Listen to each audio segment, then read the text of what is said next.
ඉතින් මම ඔයාලට පොරොන්දු වුණා මගේ අලුත් ගිටාර් එක ඕපනින් වීඩියෝ එකක් ගේනවා කියලා. ඉතින් අද තමයි වීඩියෝ එකක් ගේන්න පුළුවන් වුණේ. ටිකක් දවස් වෙනවා මම ගිටාර් එක අරන්.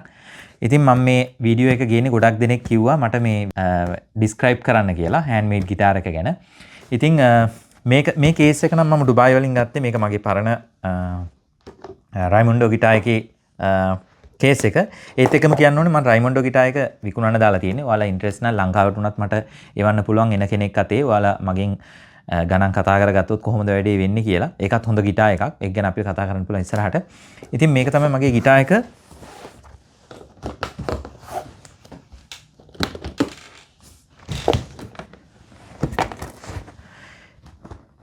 ඉතින් මේ ගිටාර් එකේ මෙන්න මේ වගේ ඩිවයිස් එකක් මම ගත්තා. ඒක ලුතියම මට මේ රෙකමන්ඩ් කරා.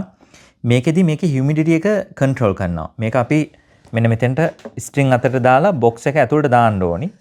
එතකොට ඒකේ ඇතුළේ තියෙන හියුමිඩිටි කන්ට්‍රෝල් කරලා වෝප් වෙන එක. එතකොට මේකේ තියෙන ඒ කියන්නේ අපිට ලොකු ප්‍රශ්නයනේ ගිටාර් එක මේන්ටේන් කරන එක, උෂ්ණත්වය පාලනය කරන එක මේකෙන් කරනවා. මේකේ ජෙල් එකක් තියෙන්නේ.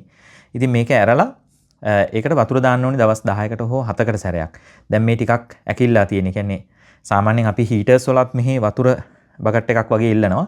ඒ වගේම දෙයක් තමයි මම හිතන්නේ. මම දන්නේ නැහැ ටෙක්නිකලි මොකක්ද ඇතුලේ වෙන්නේ කියලා. මොන හරි ජෙල් එකක් තියෙනවා. මට තියෙන්නේ වතුර ෆිල් කරන්න ඕනේ දවස් 7කට හරි 10කට වගේ සැරයක්. මේක ඊට පස්සේ මෙතෙන්ට දාපුවාම ගිටාර් එකට මොනවත් වෙන්නේ නැහැ. තියාගන්න පුළුවන්. කිසි ප්‍රශ්නයක් වෙන්නේ නැහැ. වෝප් වෙන්නේ නැහැ. වෙද එකත් එක්ක එයා රියැක්ට් ඒ කියන්නේ හොඳට කන්ට්‍රෝල් කරනවා මේකෙන් බොක්ස් එක ඇතුළ. ඉතින් මේක තමයි මගේ ගිටාර් එක. මේක ජර්මන් ස්පෘස් තියෙන්නේ. ඒ වගේම නයිජීරියන් ඇබොනි තියෙනවා මෙතන. ඊට පස්සේ මෙතන රෝස්වුඩ්ස් තියෙනවා. ඉතින් මේකේ මේ ටෙක්නිකලි මේකේ මම වෙනස්කම් කීපයක්ම දැක්කා. මේක මම ගත්තේ ගිටාර් හදන කෙනෙක්ගෙන්මයි. මගේ ජීවිතේ පළවෙනි අතාවට මම ගිටාර් හදන කෙනෙක් ළඟට ගියා. එයා ඇම්ස්ටර්ඩෑම් ඉන්නේ. හැබැයි එයා ට්‍රේන් වෙලා තියෙන්නේ ස්පේන් වල. එයාලගේ බේස් කම්පැනි එකක් තියෙනවා ස්පේන් වල. ඉතින් එයාගේ ඇම්ස්ටර්ඩෑම් සෙන්ටර් ඔෆ් ඇම්ස්ටර්ඩෑම් තියෙන එයාගේ ෂොප් එකක් ලුතියගේ ගිටාර් හදන. ඒකට ගිහිල්ලාම තමයි මම ගත්තේ. මොකද මේ හදන එක්කෙනා මගේ ලෙක්චරෙත් යාළුවෙක් වෙනවා. එයාගේ ගිටාර්ස් දෙකක් තියෙනවා. මේ ගිටාර් එක උනා මෙහෙන් 1500ක් විතර යුරෝස්. එතකොට ලංකාවෙන් 5,12,000ක් වගේ වෙනවා ගිටාර් එක.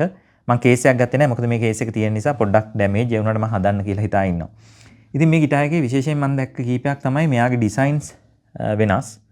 ඊට අමතරව මෙන්න මෙතන සවුන්ඩ් හෝල් එක බ්‍රිජ් එකේ එයා මෙතන හෝල්ස් දෙකක් හදලා තියෙනවා. අලුත් ටෙක්නික්ස් මේගොල්ලෝ හොයාගෙන තියෙනවා. මෙතන හෝල්ස් දෙකක් හදලා තමයි ස්ට්‍රින්ග්ස් වලට මේවා කරලා තියෙන්නේ. ස්ට්‍රින්ග්ස් වලට මර්ජ් කරලා තියෙන්නේ.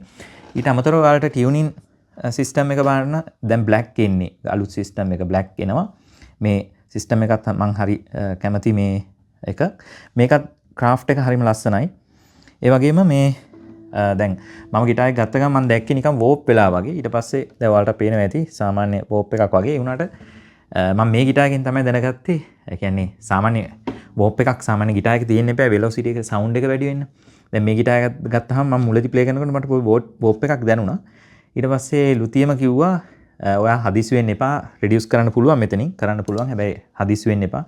ඔයා බලන්න කිව්වා ගිටාර් එක ගහලා කොහොමද කියලා. ඊට පස්සේ මම ප්ලේ කරන්න ගත්තට පස්සේ මට මේ වෝප් එක දැනෙන්නෙම නැහැ. කියන්නේ අතට මේ සෙට් වෙනවා අතට. ඊට අමතරව මේ වෝප් එක අර අපි කියන වෝප් එක නෙමෙයි.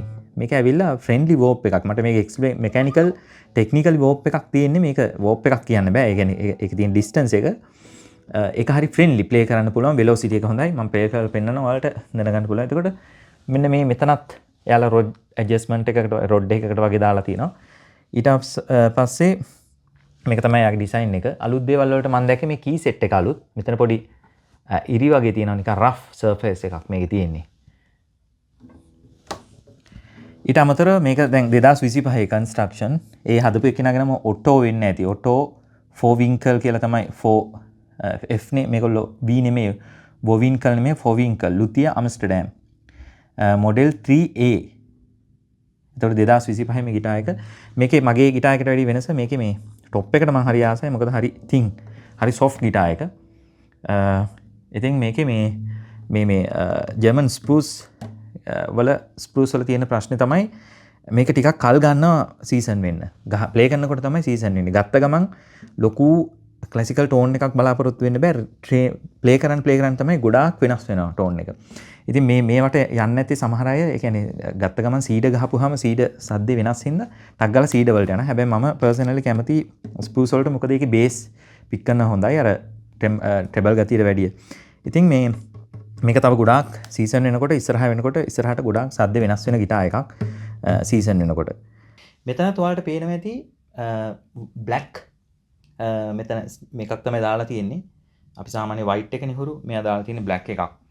ඊට අමතරව මේකේ නම් hard string දාලා තියෙන්නේ hard string set එකක් දාලා තියෙන්නේ. එයා recommend කරේ hard දාලා බලන්න කියලා මුලදිම හින්දා.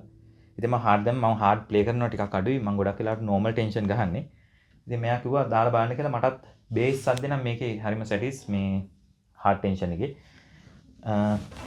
දැන් මේකේ සාමාන්‍යයෙන් bass treble අර සීඩ ටොප් එකට වැඩිය ටිකක් බැලන්ස් ගතියක් තියෙනවා දෙකේම. ට්‍රෙබල් ගතිය පොඩි අඩුවක් තියෙනවා. බට් මේ බේස් එක හරිම රිච්.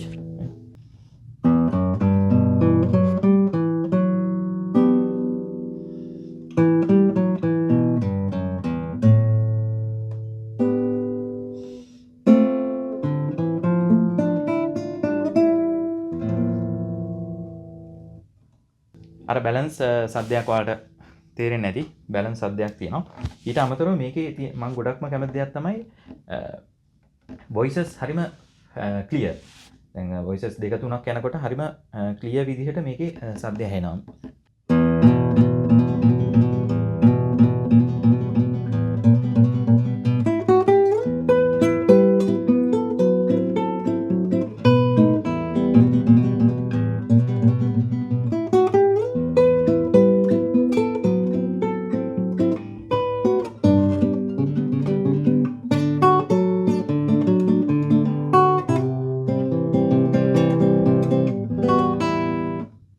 මේන් මෙලඩිය හරි හොඳට ඩ්‍රැග් වෙනවා මේකේ මේ ගිටාර් එකේ.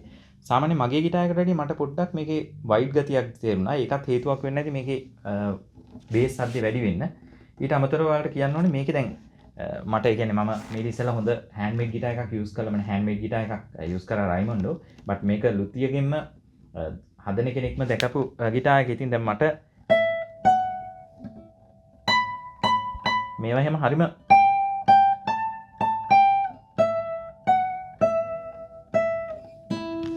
හරිම ක්ලියර් ගතියක් තියෙනවා මේ සද්දේ.